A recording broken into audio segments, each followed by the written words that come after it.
बिस्मिल्लाहिर्रहमानिर्रहीम, अस्सलाम वालेकुम। मैं हूं आपका मेज़बान आकिल हुसैन। ख़वातीन हज़रात, आप सब बखूबी आगाह हैं कि गिलगित बल्तिस्तान में मारखोर समेत कई जंगली जानवरों का शिकार जो है वो गैर कानूनी वो अरूज पर है। आज के प्रोग्राम में हम इसी पर बात करेंगे। आप सब बखूबी आगाह हैं कि गिलगित बल्तिस्तान के कई एरियाज़ पर गैर कानूनी तौर पर मारखोर समेत कई जंगली जानवरों का शिकार जो है वो अरूज पर है। सबसे पहले तो बदकिस्मती से हर ज़िले की जो ज़िली इंतज़ामिया है इस गैर कानूनी शिकार को रोकने में नाकाम नज़र आती है। वहीं जब भी वाइल्ड लाइफ के जो एहलकार हैं इस गैर कानूनी शिकार को रोकने के लिए जब भी कोशिश करते हैं तो उन्हें कई मुश्किलात का सामना करना पड़ता है। वहीं कई दफ़ा तो गैर कानूनी शिकार करने वाले इन मुल्ज़िमान की जानिब से उन्हें ज़दोकोब भी किया जाता है और फिर उन्हें जान से मारने की धमकियों तक दिया जाता है। आज भी कुछ हुआ यूँ है कि वाइल्ड लाइफ के एक ऑफिसर हैं, उनका नाम है सरमत शफा। उन्होंने गैर कानूनी तौर पर शिकार करने वाले जो मुल्ज़िमान थे उनको रोकने की जब उन्होंने कोशिश की, उनका ताक़ुब किया, फिर उन्हें उस गैर कानूनी शिकार से रोकने के लिए उन्होंने मना किया और कोशिश की, तो उस दौरान उन मुल्ज़िमान ने सरमत शफा को जो वाइल्ड लाइफ के ऑफिसर थे उनको तशद्दुद का निशाना भी बनाया है और उसके बाद उसको तशद्दुद का निशाना बनाने के बाद उस पर फायरिंग भी की है।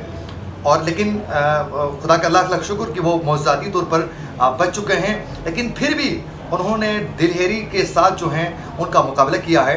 और इसी दौरान एक वीडियो भी सामने आ चुकी है, वो जो जब तशद्दुद बनाने के बाद उसको जब ज़दोकोब किया गया है उस हवाले से एक वीडियो भी मंजराम पर आ चुकी है। पहले ये वीडियो आप लोग देखिए।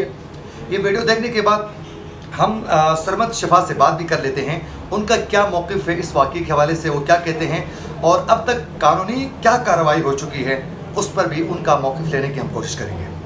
शिकार पे गए थे इन लोगों ने मेरे ऊपर 5 फायर की है और हम इनको अपना तारुफ कराएं सर। रेंज फॉर्स अफसर गिलगित सरमत शफा हूँ मैं और हमने पूरा दिन आज फिर इनके पीछे फिर क्या भी इनको पकड़ा है। पहले समझाया आपने यार ये गोलियां पे समझ सकते हैं, आगे से बंदा गोलियां मार हम पर आपने पहले सही से समझाया भी था। वो हमने समझाया यार, आप हमें ऊपर 300 राउंड फायर हुए, इन लोगों ने फायरिंग की, अभी हमारे ऊपर सबके सामने 5 फायर। बड़ी मेहरबानी।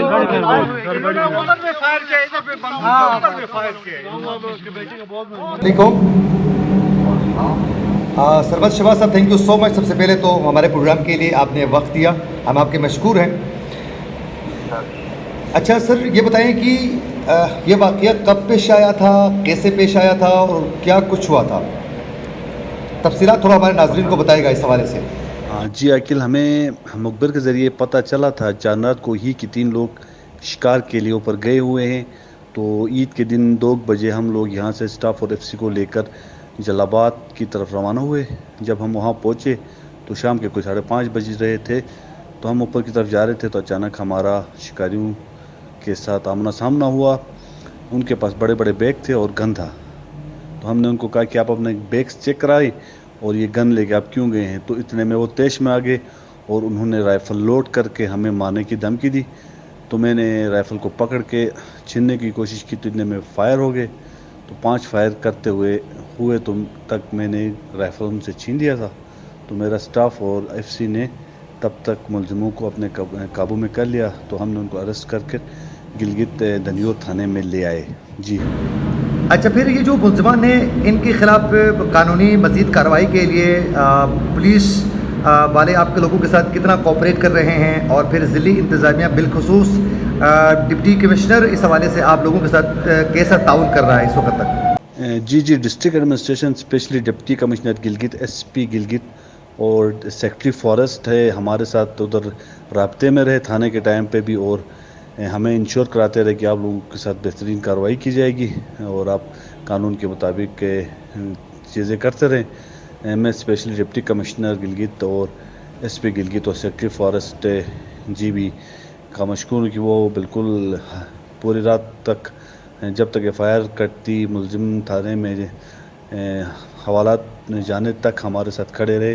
तो गवर्नमेंट की तरफ से और फॉरेस्ट डिपार्टमेंट और डिस्ट्रिक्ट एडमिनिस्ट्रेशन गिलगित और पुलिस की भरपूर सपोर्ट रही। Parks and wild life Gilgit की डिपार्टमेंट के साथ। बहुत शुक्रिया सरमत शफात साहब, आपने कीमती वक्त दिया हमारे प्रोग्राम के लिए। हम आपके मशहूर हैं और यकीनन इस तरह के वाक़यात पेश नहीं आना चाहिए। हम सब की ये रिस्पॉन्सिबिलिटी है कि हम कानून की बालादस्ती के लिए मिलकर आगे बढ़े और यकीनन जंगली हयात के तहफ़्फ़ुज़ के लिए हम सबको मिलकर आगे बढ़ने की ज़रूरत है। बहुत शुक्रिया, थैंक यू सो मच।